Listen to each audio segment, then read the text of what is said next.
kayo? Bago po ang lahat, first things first.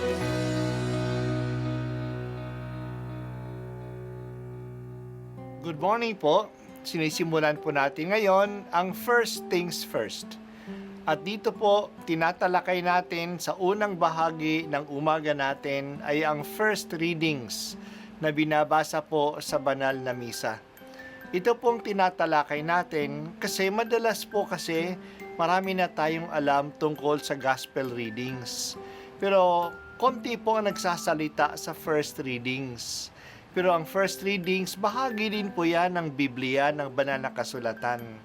Kaya susubaybayan po natin ang mga first readings, basahin po natin at kuminsan kailangan ng basahin ng 2 o 3 beses bago maintindihan kasi hindi po tayo familiar sa mga istorya at sa mga kaisipan na tinatalakay dito.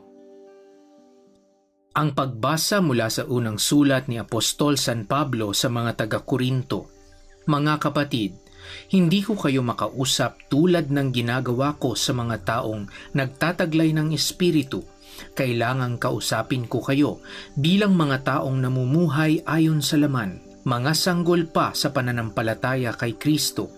Binigyan ko kayo ng gatas, hindi matigas na pagkain, sapagkat ito'y hindi pa ninyo kaya at hindi pa ninyo kaya hanggang ngayon sapagkat nananaig pa sa inyo ang laman. Mayroon pa kayong inggitan at alitan at iyay nagpapakilalang makasanlibutan pa kayo at namumuhay ayon sa laman. Kapag sinabi ng isa, ako'y kay Pablo at ng iba, ako'y kay Apolos, hindi ba tanda iyan na kayo'y namumuhay pa ayon sa laman? Sapagkat sino si Apolos at sino si Pablo? Kami mga lingkod lamang ng Diyos na kinakasangkapan niya upang akayin kayo sa pananalig kay Kristo. Ginagawa ng bawat isa ang gawaing tinanggap niya sa Panginoon. Ako ang nagtanim, si Apolos ang nagdilig, ngunit ang Diyos ang nagpatubo at nagpalago. Hindi ang nagtatanim ni ang nagdidilig ang mahalaga, kundi ang Diyos na siyang nagpapatubo at nagpapalago. Ang nagtatanim at ang nagdidilig ay kapwa manggagawa lamang at bawat isa'y tatanggap ng gantimpala ayon sa kanyang pagpapagal. Kami parehong manggagawa ng Diyos at kayo ang bukirin niya. Kayo rin ang gusali ng Diyos. Ang salita ng Diyos. Salamat sa Diyos. Ang isang dahilan bakit sumulat si Pablo sa mga taga-Korinto ay nabalitaan niya na hindi sila nagkakaisa. Nagkakapangkat-pangkat sila dahil sa mga kinakampihan nilang mga tao. Pag-alis ni Pablo, may dumating na isang magaling na mangangaral, si Apolos. Siya ay magaling magsalita at malalim at malawak ang kanyang alam sa banal na kasulatan. Siya ay ginabayan ng mag-asawang si Priscilla at Aquila. Marami ang mga hanga sa kanya. Kumampi sila sa kanya. At nag-away-away ang mga taga-Korinto dahil sa kanilang kinakampihan. Sabi ng iba na sila'y alagad ni Pablo. Sabi naman ng iba na sila'y para kay Apolos. At maiba pa ngang nagsabi ni sila'y para kay Pedro. Kaya sabi ni Pablo na mga Kristiyano sa Korinto ay mga musmus pa. Bata pa sila sa pananampalataya.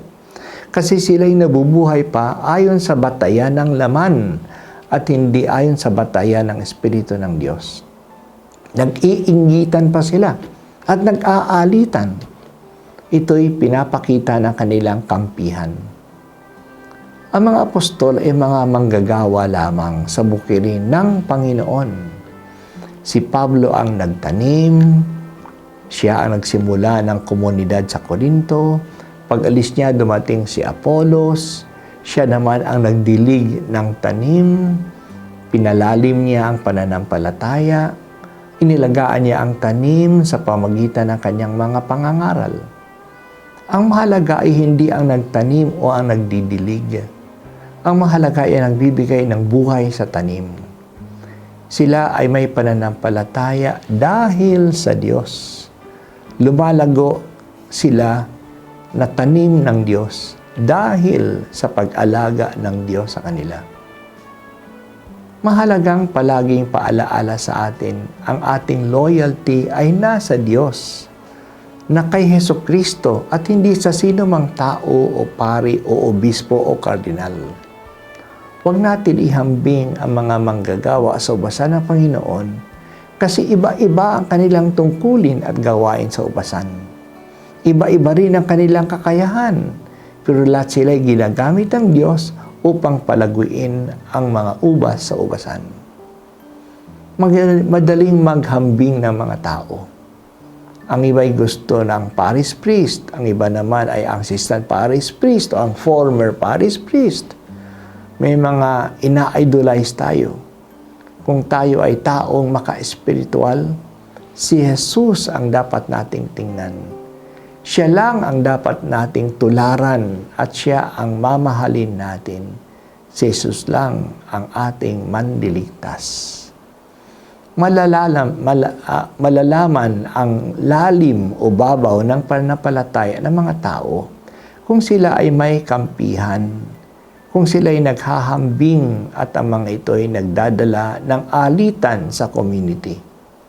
Unity is always the test of maturity of the Christian community. At ang bukal ng ating pagkakaisa ay si Jesus. Siya dapat palagi ang ating point of reference. Salamat, Panginoon, sa mga taong pinadadala mo upang alagaan ang aming pananampalataya. Malampasan po sana namin ang mga human considerations lamang at mabiyang halaga ang talagang mahalaga, ang kaugnayan sa iyo, Panginoong Jesus.